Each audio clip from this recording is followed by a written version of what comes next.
I only have so many original ideas. Hopefully this one is an addendum of some other ideas I've given, and maybe it's something that would be interesting for you.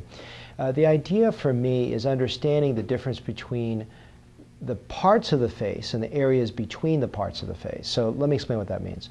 A lot of times people come in, they're focused on a catalog of problems such as an eye bag, a fold, a lip, a wrinkle, a crease, a jowl. It's usually one distinct entity that bothers them. And what I try to do is focus on the areas between the areas. So in other words, like for example, the eye bag, I don't look at, I just look at the transition between the eye bag to the cheek, and if I can break that transition zone, the person looks better. People focus on the cheek, but I look at the malar depression right here and that transition zone over to the bone I want to join. So softening those breakpoints and joining the face for someone older can make the face look a lot better. So it's understanding transition zones rather than the actual entity themselves that is very important. I talk about understanding what's called negative space. We oftentimes are focused on the things that we know about, which are the things that we can see. We don't see negative space, obviously, because it's not there. For example, the anterior chin is an area that's so important. The lady I did this morning had a chin implant and it really was pushed out. It didn't look bad, it didn't look horrible, but it actually aged her further because the area above the chin implant was already depressed from aging, and it was super depressed because of the presence of the chin implant.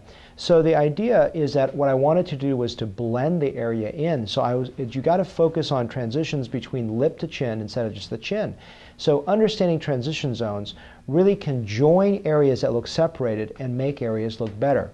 Now, are there times that I actually want to accentuate transition zones? And I think the best example that I can think about is the lips.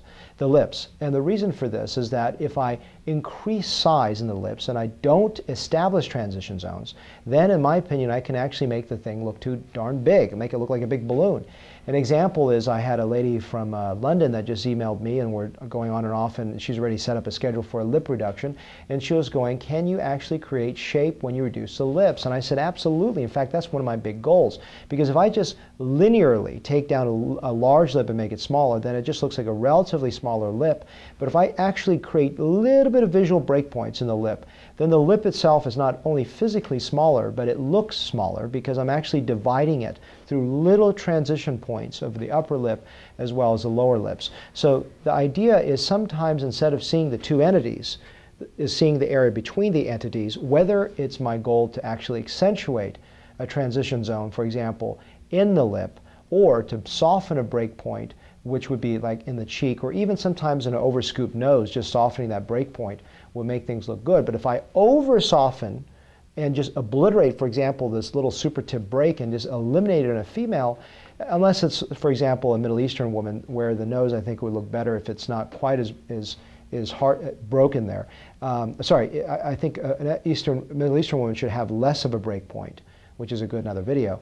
But in a Caucasian, a little super tip break, a little break point, transition point looks good. So the little transitions we talked about now, no transitions, or at least as few transitions as I can in other parts of the face, and actually accentuating transition points in areas like the lips to make it not look so big when you're enhancing it, are ideas that are very difficult to grasp, but they're good principles of philosophy, so when you come in, we can talk about those areas.